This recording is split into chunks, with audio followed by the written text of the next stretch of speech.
Book of Myths by Jean Lang. Echo and Narcissus. In the solitudes of the hills we find her, and yet we may come on her unawares in the din of a noisy city. She will answer us where the waves are lashing themselves against the rugged cliffs of our own British coast, or we may find her where the great yellow pillars of fallen temples lie hut in the sun close to the vivid blue water of the African Sea. At nightfall, on the lonely northern moors, she mimics the cry of a wailing bird that calls for its mate, but it is she who prolongs the roll of the great organ in a vast cathedral, she who repeats the rattle and crack and boom of the guns, no matter in what land the war may be raging. In the desolate Australian bush she makes the crash of the falling limb of a dead gum tree go on, and tortures the human being who is lost, hopelessly lost, and facing a cruel death, by repeating his despairing calls for help. Through the night, in old country houses, she sports at will and gives new life to sad old tales of the restless dead who restlessly walk. But she echoes the children's voices as they play by the seashore or pick primroses in the woods in spring, and when they greet her with laughter she laughs in merry response. They may fear her when the sun has gone down, and when they are left all alone they begin to dread her mockery. Yet the nymph who sought for love and failed to gain what she sought must surely find some comfort on those bright days of summer and of spring, when she gives the little children happiness and they give her their love. When all the world was young, and nymphs and fauns and dryads dwelt in the forests, there was no nymph more lovely and more gay than she whose name was Echo. Diana would smile on her for her fleetness of foot when she followed her in the chase, and those whom she met in the leafy pathways of the dim green woods would pass on smiling at the remembrance of her merry chatter and her tricksy humor. It was an evil day for Echo when she crossed the path of Hera, queen of the gods. The jealous goddess sought her errant husband, who was amusing himself with some nymphs, and Echo, full of mischievous glee, kept her in talk until the nymphs had fled to safety.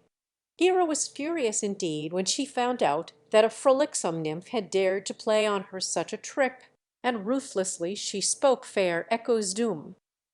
"Henceforth," she said, "the tongue with which thou hast cheated me shall be in bonds. No longer wilt thou have the power to speak in greeting. To the tongues of others shall thy tongue be slave, and from this day, until time shall cease, thou shalt speak only to repeat the last words that have fallen on thine ears." A maimed nymph indeed was Echo then, yet whole in all that matters most, in that her merry heart was still her own. But only for a little while did this endure. Narcissus, the beautiful son of a nymph and a river god, was hunting in a lonely forest one day when Echo saw him pass. To her he seemed more fair than god or man, and once she had seen him she knew that she must gain his love or die. From that day on she haunted him like his shadow, gliding from tree to tree, nestling down amongst thick fern and undergrowth, motionless as one who stalks a wild thing, watching him afar off while he rested, gladdening her eyes with his beauty. So did she feed her hungering heart, and sought to find contentment by looking on his space each day. To her at length came a perfect moment when Narcissus was separated from his companions in the chase, and, stopping suddenly where the evening sun checkered the pathway of the forest with black and gold, heard the nymph's soft footfall on the rustling leaves. "Who's here?" he called. "Here," answered Echo. Narcissus, peering amongst the trees' long shadows and seeing no one, called "Come!" And "Come!" called the glad voice of Echo, while the nymph, with fast beating heart, felt that her day of happiness had come indeed. "Why do you shun me?" then called Narcissus. "Why do you shun me?" Echo repeated. "Let us join one another," said the lad, and the simple words seemed turned into song when Echo said them over. "Let us join one another." she said, and not Eos herself, as with rosy fingers she turns aside the dark clouds of night, could be fairer than was the nymph as she pushed aside the leaves of the trackless wood, and ran forward with white arms outstretched to him who was lord of her life. She haunted him like his shadow. With cold eyes and colder heart the one she loved beheld her. Away, he cried, shrinking back as if from something that he hated. Away, I would rather die than that you should have me. Have me, Priam echoed pitifully, but she pled in vain. Narcissus had no love to give her, and his scorn filled her with shame. Thenceforth in the forest revels she never more was seen, and the nymphs danced gaily as ever, with never a care for her who had faded and gone away as completely as though she were a blossom in the passing of spring. In the solitude of mountain cliffs and caves and rocky places, and in the loneliest depths of the forest, Echo hid her grief, and when the winds blew through the dark branches of the trees at night, moaning and sighing, they could hear far below them the voice of Echo repeating their lamentations. For her, long nights followed hopeless days, and nights and days only told her that her love was all in vain. Then came a night when the winds no longer saw the figure of the nymph, white and frail as a broken flower. Crouching close to the rocks they passed over, grief had slain the body of Echo. Only her voice was left to repeat their mocking laughter, their wistful sighs. Only her voice that lives on still though all the old gods are gone, and but few there are who know her story. Our whole and happy Narcissus, slayer of happiness, went on his way, and other nymphs besides fair Echo suffer from loving him in vain.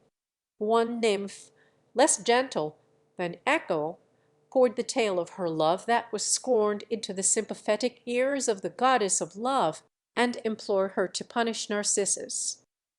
Hot and tired from the chase, Narcissus sought one day a lonely pool in the woods, there to rest and to quench his thirst.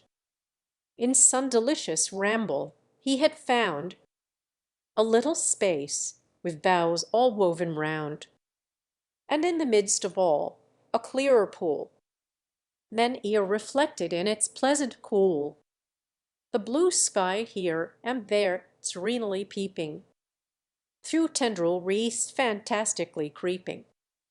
As he stooped down to drink, a face looked at his through the crystal clear water, and a pair of beautiful eyes met his own.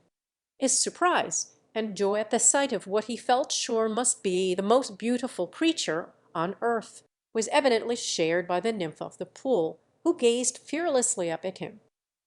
Round her head she had a nimbus of curls than which that of Adonis, nay, of the sun god himself, was not more perfect, while her eyes were like the brown pools of water in a rippling mountain stream, flecked with sunshine, yet with depths untold.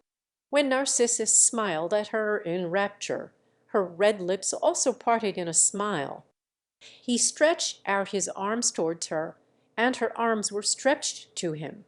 Almost trembling in his delight, he slowly stooped to kiss her. Nearer she drew to him, nearer still, but when his mouth would have given itself to that other mouth, that was formed like the bow of Eros, a thing to slay harps, only the chilly water of the pool touched his lips, and the thing of his delight vanished away. In passionate disappointment Narcissus waited for her to return, and as soon as the water of the pool grew still, once more he saw her exquisite face gazing wistfully up into his. Passionately he pled with the beautiful creature, spoke of his love, besought her to have pity on him. But although the face in the pool reflected his every look of adoration and of longing, time and again he vainly tried to clasp in his arms what was but the mere likeness of himself. In full measure had the avenging goddess meted out to Narcissus the restless longing of unsatisfied love. By day and by night he haunted the forest pool, and ere long the face that looked back at his was pale as a lily in the dawn. When the moonbeams came straying down through the branches and all the night was still, They found him kneeling by the pool, and the white face that the water mirrored had the eyes of one of the things of the woods to which a huntsman has given a mortal wound. Mortally wounded he truly was, slain, like many another since his day, by a hopeless love for what was in truth but an image, and that an image of his own creation. Even when his shade passed across the dark Stygian river, it stooped over the side of the boat, that it might try to catch a glimpse of the beloved one in the inky waters. Echo and the other nymphs were avenged, yet when they looked on the beautiful dead Narcissus, they were filled with sorrow, and when they filled the air with their lamentations, most piteously did the voice of Echo repeat each mournful cry. Even the gods were pitiful, and when the nymphs would have burned the body on a funeral pyre which their own fair hands had built for him, they sought it in vain. For the Olympians had turned Narcissus into a white flower, the flower that still bears his name and keeps his memory sweet. A lonely flower he spied, a meek and forlorn flower, with naught of pride, drooping its beauty o'er the watery clearness, to its own sad image into nearness. Deaf to light Zephyrus it would not move, but still would seem to droop, to pine, to love. Keats. The End.